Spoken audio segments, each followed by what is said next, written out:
Alright guys, welcome back for a second 22 Nosler video here. There's no kind way to say it. Video 1 was awful. We got our teeth kicked in. We loaded up the first rounds for the gun, and I just randomly pulled a middle charge off of the load data, and we had pressure problems. So we've shot 25 rounds through our gun, but they were all over pressure. The groups were awful. Groups were like 1.5 inches.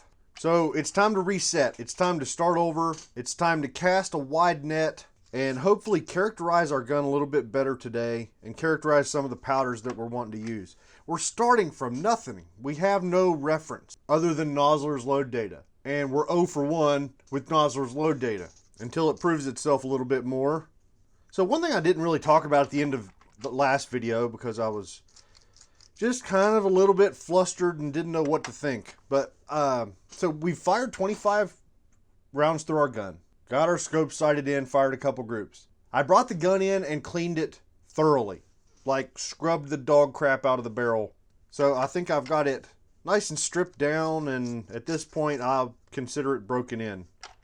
I didn't look up Odinworks' recommended barrel break-in procedure. Maybe I should do that. I've been kind of following what we used on the White Oak Armament 223 barrel a little while back. Basically just shoot 20 rounds through it, clean it really, really well, and then you're done.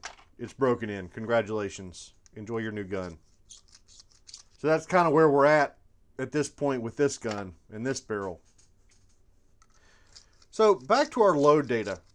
Like I said, Nosler's all we've got to go with. So I want to stick with the 69 grain custom competition bullet. Their hollow point boat tail, open tip match style bullet in 69 grains. If you look at the top two powders on the load data, it's Accurate 2015 and Norma 202. I do not have either one of those powders on hand, but I've got all of the others. There's 10 other powders and I've got them all. So here's what I want to do for today's video. I want to shoot all of the minimum charges. All 10 powders. Let's do a 5-shot group at the minimum charge. So the last video we shot an overall length of 2.260. All of the Nosler data says 2.260. But we found that our magazine, we could go all the way to 2.315 comfortably. I think I want to go ahead and do that today. Let's go ahead and stretch it out. We'll see if we run into any feeding issues or anything. Hopefully we won't. I suspect not. But I was checking with this bullet. If we go with the 2.315 inch overall length, that puts us right about 40 thousandths off my lands. Which also means if we go back to 2.260, that was actually 105 thousandths off the lands. So that was a pretty good jump. Maybe getting them a little bit closer, we'll tighten up these groups a little bit, because those first couple groups we fired were not impressive at all. So as you can tell, I'm prepping a little bit of brass here, trying to get 25 pieces ready to go, or actually 20 pieces. I actually have 5 loaded rounds here in the loading tray. These are my 29.5 grain charges of H380. I had to load these up a little bit earlier to take a few pictures for the last video. What happened is, and it happens to me quite a bit, is all of the little close-up shots and pictures of the ammo that I add into my video or use as thumbnails, occasionally I'll accidentally shoot all the ammo before I take those pictures, and then I've got no ammo to take a picture of. So that was why I loaded these 5 up for that, but those will be our H380 rounds for this test. So the dies are in the press, everything's ready to go. There's not going to be a whole lot to see here as far as the reloading process. So this batch of brass, I did deburr the flash holes. We found this brass has super ragged flash holes that need a little bit of cleanup. So that has been done. They've also been run through the full-length resizing die. And as soon as I finish up the work on the case mouths here, we'll be ready for primers. I'm going to go ahead and stick with the same Winchester primers we shot last time, and the ones they show on their test data. We need to build some confidence, right? We need to shoot a good group with our gun. We need to see what some good normal brass looks like that isn't exhibiting high pressure. We just need to put that last video's experience behind us and move forward. So I just realized I'm an idiot. What I was talking about a minute ago, how we were going to stretch our overall length to 2.315.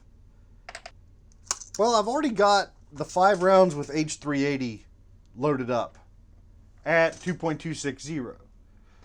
So we could shoot this at 2.260 and everything else at 2.315, or we could just stick with 2.260 here for this video. I think that's the way I'm going to go. We're going to stick with 2.260. It's only the second video, so let's stick with Nosler's load data for one more video before we go customizing things. Sound like a plan? All right, priming is just about done, and after this, I'm off to the exciting task of weighing powder. So moving right along, we should be on the range here in no time. Okay, so I'm right down here to the end of it, seating the last 5 bullets. This is our 28.5 grain load of BLC2. Nothing exciting has happened. Everything's gone right to plan. So the question is, are all these grandma loads going to shoot? So let's get out to the range and find out. So my gun has an 18-inch Odinworks barrel. Be full information down in the description about the gun. I am shooting with my suppressor and magneto speed chronograph on today. So down in the comments section, all of you people that hate it when I shoot suppressed and hate it when I shoot a magneto speed need to join forces today. You might have the manpower for a coup. I don't know. First up is 25 grains of H335. Okay, that was 2,686 feet per second, and I believe that we have managed to not destroy this piece of brass. Yeah, this guy actually looks okay. Imagine that. All right, let's see if it'll group though.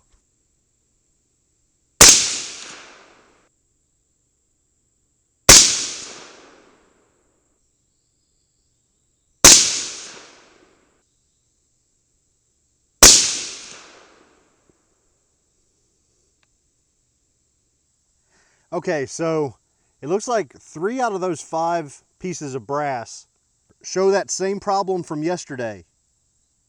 So I think at this point it's clear that is not a pressure problem. At least I don't think. Okay folks, I have an idea. What I've done, I went in and grabbed my tool and I've completely shut off the gas system. So this next group, I want to shoot these in single shot mode, and I want to observe the brass when it's shot that way. So we're moving on. Winchester 748, 26.5 grains.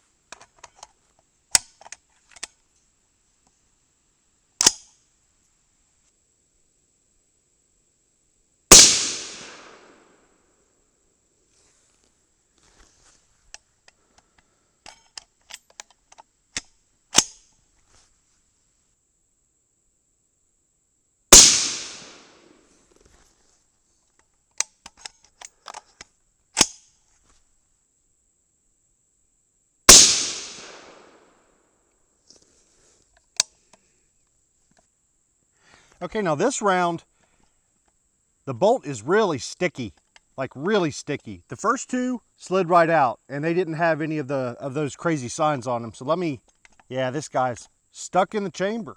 Okay, when in doubt, go grab a chunk of 2x4.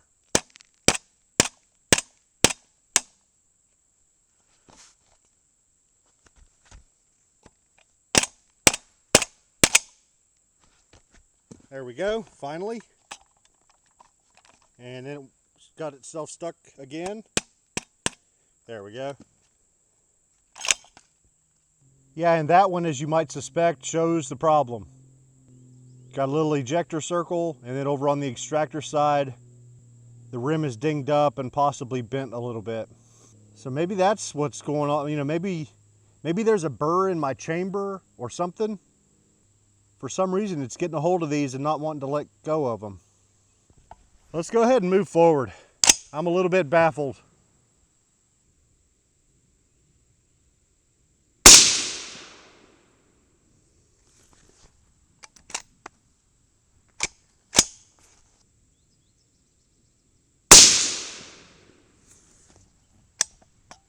Yeah, this last guy's stuck as well.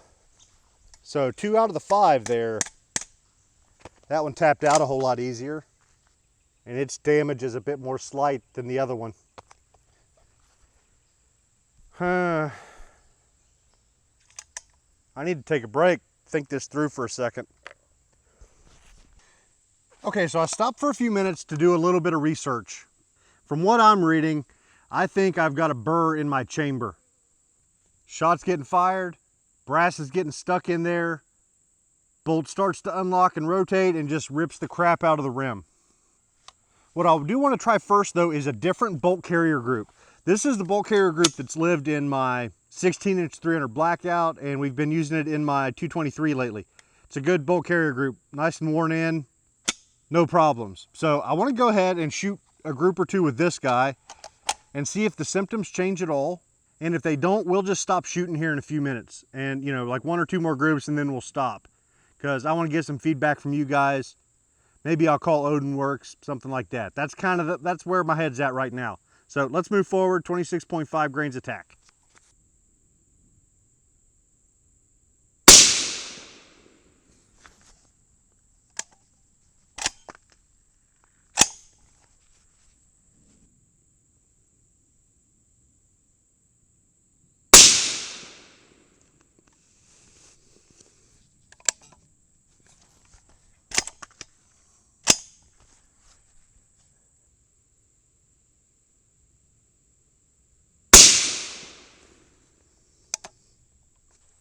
Yeah, the first 2 were a little bit sticky, but this is the first one I'm gonna have to pull out the block on.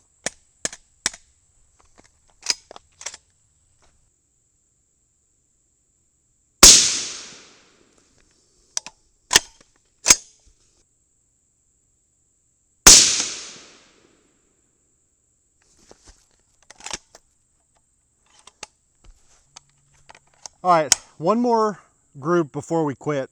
That's 26 grains of Varget. I'd really like to see a nice group, you know, just 1 nice group.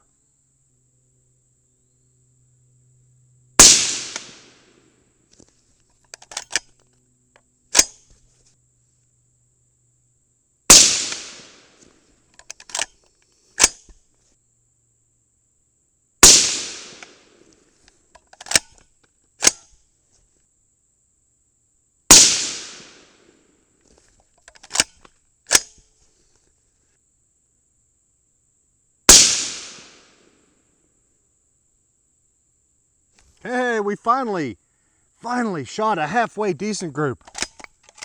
Fantastic. Wow, velocity was 2633 and it had a 6.4 feet per second standard deviation. That's what I'm talking about. All right, let's end it here on a good note. Let's get back to the bench. I want to talk this out just a little bit, but the basics of it are, I want to hear what you guys think of what I should do, or if you have any tips or tricks on polishing a chamber. All right, so I've been reading thread after thread after thread after thread after thread about polishing chambers. Real quick, I can't cut the target down yet. We still got dots to shoot, but our Varget group is a 0.70. So that's not bad. That's definitely the best we've seen so far. The others, you know, not so much. So after I got off the range, I mowed the grass. It was about a foot tall because I've been ignoring it. But it gave me time for reflection, contemplation, and I feel like I'm finally on the right track here. I think we've got a chamber that's just grabbing a hold of this brass and not letting it go. I did wipe down a lot of the brass and looked closely. It does show a lot of tool markings on the body of the case. And I cleaned out the chamber and I've been inspecting it with a flashlight as well as I can. I gotta get a freaking bore scope, I guess. But even just with a flashlight inspection, the chamber does look rough, which I mean, I think is normal. Like, I have other guns that leave tool markings on the brass and they're fine. So I'm not saying that's wrong. I'm just saying that it looks rough and maybe it's just a touch too rough and it's causing our extraction issues. I'm going to get with Odin Works and see what they have to say. I'm very interested to hear what you guys have to say. And I don't want to go at this thing with any attempt at polishing until I'm pretty sure, and definitely talk to Odin Works. You know, hindsight is always 20/20, and just thinking about it, like, I don't know why I ever thought this was pressure. Primer's looking fine. They just, you know, even yesterday's primers, I mean, those didn't look flat. These don't look flat. None of them look flat. So I don't really know why my brain just immediately thought, well, this is clearly high pressure. I don't know. I guess I just trusted Odinworks more than I trusted Nosler's load data. That's all switched now. Odinworks is on our bad list, no doubt about it.